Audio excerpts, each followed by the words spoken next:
E aí hoje saiu uma matéria no UOL que eu queria colocar aqui, vou até pedir para o Fer colocar aqui para gente, que eu acho isso importante e eu gostei dessa matéria, apesar de ser um carrosselzinho, mas é um carrossel legal, do dia... Você viu? Eu gostei. Saiu uma até do Ministério da Saúde, você viu? Saiu também. Não, Olha, saiu? saiu no UOL, saiu no Ministério da Saúde, saiu em muitos lugares. Eu fiz um comparativo da conscientização que foi feita no ano passado, ou seja, em 2024, um ano só, com a desse ano. E esse ano foi muito mais coisa. Ministério da Saúde, Conselho Nacional de Saúde, e lugares assim, institucionais mesmo, né? Muito lugar falando de esclerose, dentistas, sobre esclerose. Eu achei isso bem bacana, esse movimento bem bacana. Que ótimo. E mudou também o ministro da Saúde, né? Então Sim. era a Anísia e mudou, então eu acho que isso também conta bastante para que isso aconteça dentro, pelo menos dentro do governo, né? A mudança Sim. de ministro é importante. Mas vamos lá aqui, ó. O primeiro slide, né? Então, o Dia Mundial. Então, a campanha busca reforçar necessidade, diagnóstico precoce e preciso na doença. É importante falar que essa foto do segundo slide, que tem essa fita laranja, ela se refere ao Agosto Laranja, que é o mês nacional sobre a conscientização da esclerose múltipla. Por isso a cor é laranja. Maio é o mês mundial. Então tem uma diferença, inclusive, de campanha, né? Sim, sim. E ainda tem bastante confusão, né? O próprio UOL mesmo, né? Porque, na verdade, o maio não é maio laranja, né? O agosto é agosto laranja. O laranja é a cor da esclerose múltipla. No Brasil, se escolheu laranja Exatamente. por conta de uma... É uma metáfora com o pôr do sol, né? Com o nascer do sol, perdão. Com o nascer do sol, o nascer de um novo tempo, enfim, é uma metáfora, né? Mas essa cor não é usada mundialmente, né? Exatamente. Eu vejo muito vermelho, mas acho que posso estar errada, mas acho que não tem uma cor, né? O MSD é colorido, mas tem essa confusão, né, ainda, né? Ah, é laranja, esclerose múltipla. É laranja aqui no Brasil, né? Que nós temos o agosto laranja. O maio, na verdade, é internacional, né? Eu vi coisas, muito conteúdo das associações na Espanha. Ai, que é, legal. deu CSN, que é como se fosse o SUS, né? Entre muitas aspas, porque é bem diferente. Português também fez uma conscientização sobre a esclerose múltipla, porque é uma E a campanha Espanha é o mundial, né? país com a Espanha é o país com o maior número de pessoas que convivem com esclerose Sim, múltipla do mundo. sim, É uma sim. curiosidade, né? É E tem interessante. maior. Deve ser por isso que tem maior número de associações, de institutos, tem vários hospitais especializados. É Dinamarca e Espanha, mas a Espanha é que tem mais mesmo. Tá gostando do papo?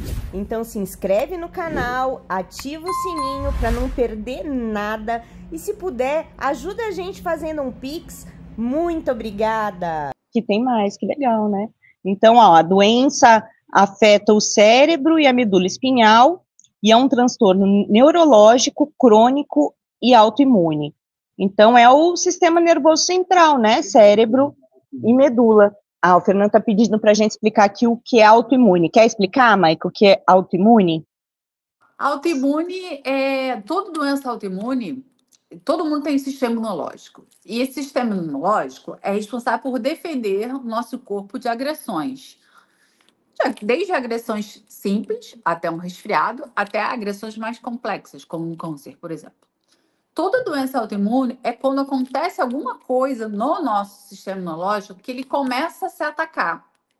Por exemplo, na esclerose múltipla, o nosso sistema imunológico entende que a baía de mielina seria um invasor. Baía de mielina é uma capa de gordura que reveste o neurônio.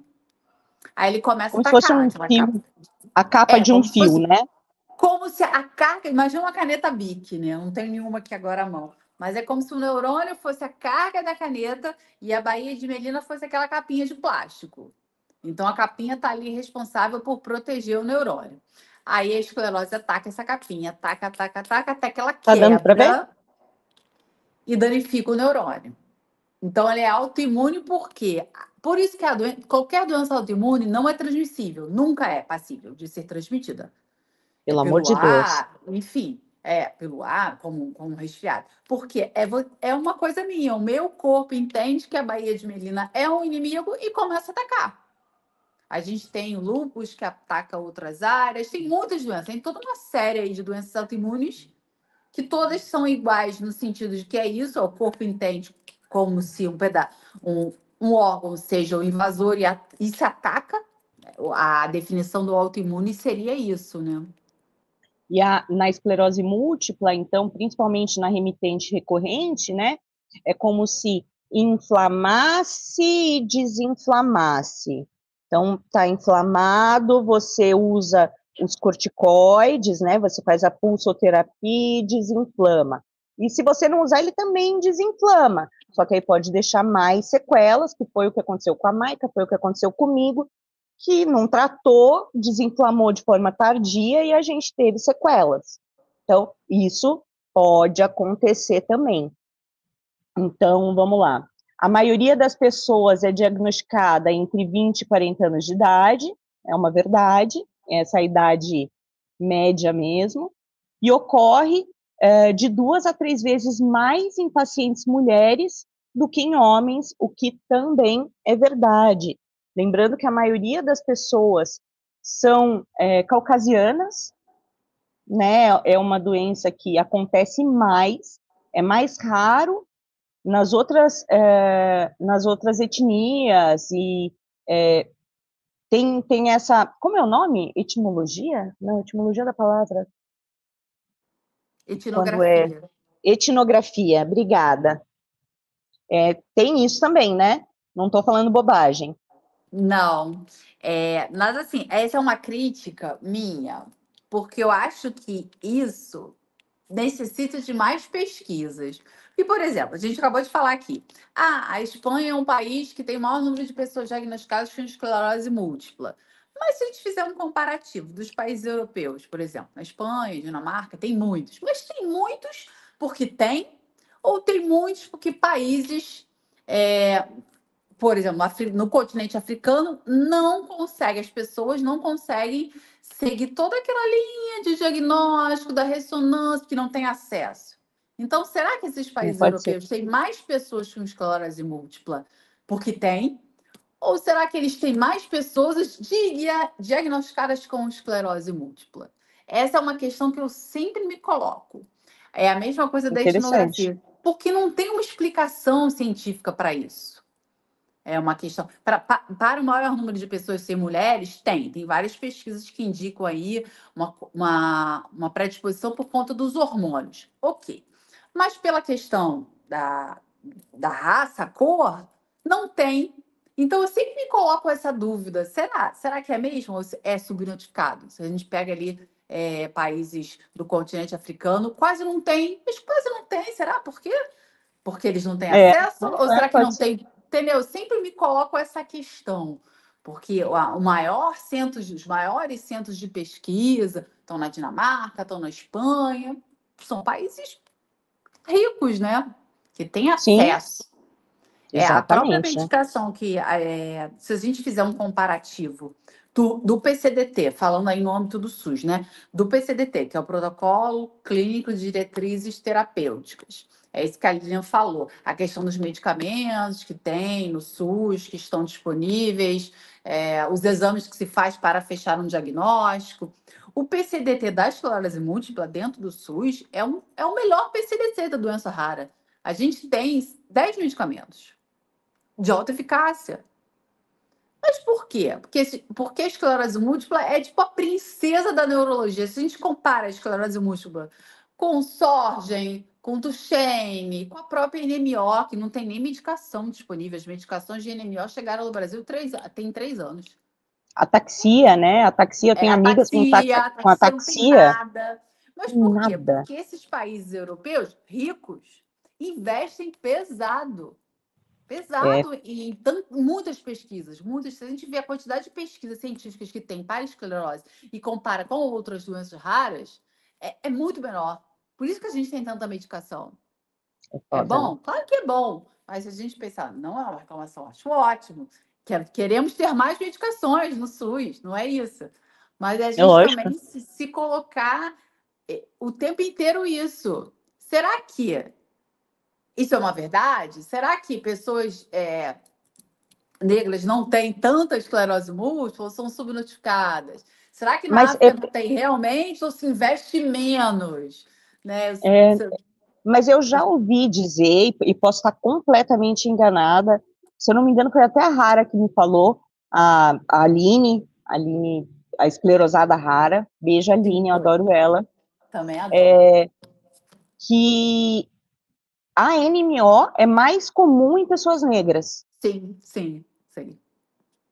É mais comum. Cara, é muito doido, né?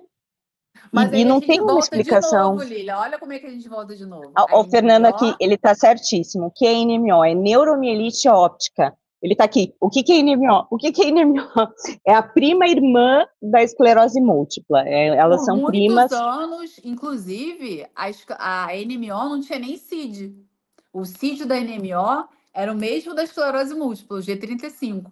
A NMO tem um Sério? CID próprio, a NMO tem um CID próprio há cerca de uns 6, 7 anos. Mas isso foi ruim por um lado, por quê? Quem tinha NMO usava os medicamentos da esclerose múltipla. Alguns servem off-label, tipo rituximab, mas agora, como eu tenho um CID da NMO, eu não posso usar nada dentro do SUS off-label. Então, eles não têm medicação. Eles não têm medicação. A NMO não tem medicação. É um absurdo, né? É um E no absurdo. Eu Brasil fico muito chegaram, revoltada. desde 2023, 3 ou 4 medicações em bula para NMO, mas ainda não estão incorporadas. Por que você demorou tanto para pesquisar NMO? Aí a gente volta àquela questão. Por quê? Talvez porque o número de pessoas com esse diagnóstico não esteja ali nos países desenvolvidos. Com certeza. Gente, a neuromielite óptica, ela é prima da esclerose, mas na maioria dos casos, eu não vou falar em todos, porque não é em todos, mas na maioria dos casos é uma doença mais agressiva. Sim. É uma doença que gera mais sequelas, que dá mais problemas, que dá problemas respiratórios, inclusive, é bem sério mesmo. Então, não ter medicamento é, assim, um completo absurdo. É um Um absurdo. completo absurdo. Mas, enfim, vamos só continuar aqui, porque daí o UOL colocou aqui um número que eu acho que você vai desmentir o UOL aqui, hein? Que estima-se que a EM atinja 2,8 milhões de pessoas em todo o mundo. Esse número é maior um pouco, não é? Não são 3,4? É maior. É maior 3,4. que isso. O Atlas da EM é de 2000 e... Esses dados, eles são todos do Atlas da EM. Da Fundação GAI, feito na Espanha. Depois a ABEM também lançou esse Atlas da EM. Uma tradução, né? E são dados de 21 ou 22, 2022. Então, assim, já se passaram aí algum tempo, né? E Além aí da questão da subnotificação, né? Que é muito grande. Sim. E no Brasil somos quanto? Aqui está 40 mil. É mais ou menos isso mesmo, né? Acho que sim. A gente Mais tem ou muita menos por aí. subnotificação. Tem muitas pessoas que têm e nunca vão fechar esse diagnóstico. É verdade, com certeza. Infelizmente. E aqui estão os sinais de alerta. Então, fadiga intensa e incapacitante, alterações para falar ou engolir, visão embaçada ou dupla, dificuldade de equilíbrio e coordenação, fraqueza, queimação ou formigamento pelo corpo, transtornos cognitivos, emocionais e até sexuais. Todos esses conferem muito. O que é pior na tua vida? Conta pra gente, de tudo isso aqui. A visão, A visão? com certeza. A visão é a minha grande sequela. Eu raramente tenho fadiga, às vezes, mas não muito. Mas a visão realmente é algo que me atrapalha muito. Eu sou uma pessoa com deficiência, por conta da neurite, né, que eu tive nos 2 olhos, né? Então isso me atrapalha muito. Me atrapalha demais também. Eu estava até agora falando com uma vizinha, o Fernando falou assim, você viu ela, que ela é a mãe de uma amiguinha da Janaína que é minha enteada, ele falou, você viu ela e não deu oi. Eu falei, meu amor, eu não enxergo. Não dá oi para mim é a coisa mais normal. E eu tava mandando mensagem para ela antes de entrar. Ai, desculpa, não te dei oi porque eu não te enxergo. Isso acontece comigo muito, muito, muito, muito, muito mesmo. Não enxergo Aí parece que a gente é mesmo. metida, né? Parece que a É. gente é. E é uma A gente... deficiência invisível, né? A gente olhando assim, mas não, ele não tem nada, a Maica não tem nada. Então, assim, se cai no outro estereótipo da deficiência invisível. Às vezes eu tô lá, eu tenho desequilíbrio, não sei se você também tem, Lili, mas é muito por conta da visão, de por como eu enxergo embaçado todo o tempo. Isso me dá desequilíbrio, me dá enjoo, especialmente se eu estou num lugar muito cheio, né? Muitos estímulos visuais. Então, eu não aguento ficar em fila. Filas longas, eu não aguento ficar em pé naquela fila. Então, eu tô lá com meu cordãozinho de girassol, entro na fila, todo mundo me olha de cara feia. Primeiro olha pra minha barriga para ver se eu estou grávida. Aí olha assim, ah, não tá grávida. É cara de pau mesmo. Eu já escutei tantas coisas, tantas e tantas coisas. É fogo, E né? é fogo. Eu tô sempre lá com o Mas, meu cordãozinho de girassol aqui. Cordão de girassol é o símbolo, né? Falar do cordão de girassol, né? É o símbolo das deficiências invisíveis ou ocultas. Se você vê uma pessoa com esse cordão, ele tá querendo mostrar que aquela pessoa é uma pessoa deficiente, mas ela tem uma deficiência invisível que não é menor que outras, né? Porque às vezes as pessoas pensam, confundem um pouco. Ah, invisível então não existe. Não, ela existe sim. Ela só não é visível, ela só não uso cadeira de rodas, muleta, andador, mas eu sou tão deficiente quanto. e é válido internacionalmente também, né? Internacionalmente, tem todo um amparo jurídico, é legislação federal, é tudo igual, tudo igual. Só não Que é ótimo, visível. que ótimo. As pessoas têm que aprender que tem que respeitar o cordão de girassol. O cordão, eu sempre comparo com o movimento dos autistas, porque eles têm um cordão que não é de girassol, é um quebra-cabeçazinho, né? E eles estão há muitos e muitos anos fazendo todo um trabalho de conscientização, de ativismo. Eu admiro muito o movimento de conscientização do autismo. Então, hoje em Sim. dia, está sendo muito conhecido, né? A gente tem que fazer a mesma coisa, se inspirar mesmo, fazer no cordãozão, nosso cordãozinho de girassol. Se alguém pergunta, fala. Eu estou sempre com o meu. Porque, com o passar do tempo, acredito eu, que as pessoas vão começar a saber o que é. Tomara, né? Porque, assim, essa coisa da cara da doença, e a gente estava falando da Carol, que é uma mulher linda, né? E tá na televisão, e tá na mídia, e tal, e tal, e tal.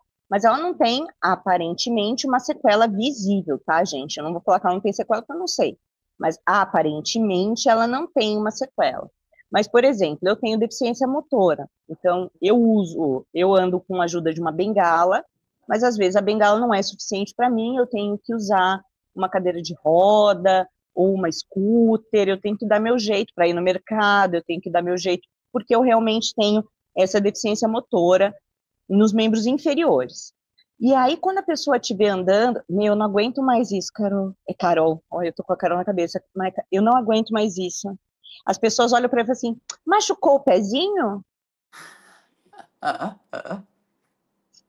Aí, na maioria das vezes, eu olho e falo, não, tem esclerose múltipla.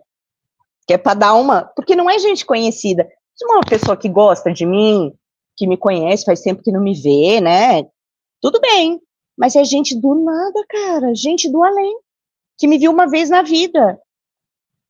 Não machuquei o pezinho, mas agora você vai machucar sua cabeça, que eu vou te dar uma bengalada. É difícil. Aí você fala, mas eu tenho esclerose múltipla. Ai, mas você não tem cara. Ai, mas tão nova, tão jovem. Né? Eu escuto esclerose múltipla, tão jovem. Mas assim, Qual é eu a sinto. cara? Qual Qual é é a a cara, você cara? Qual acha? é a cara? Não Mas eu sei, sinto que isso está não sei. diminuindo muito. Por causa de. Isso foi uma outra coisa boa da Carol Ribeiro ter levado isso. Foi corajoso da parte dela.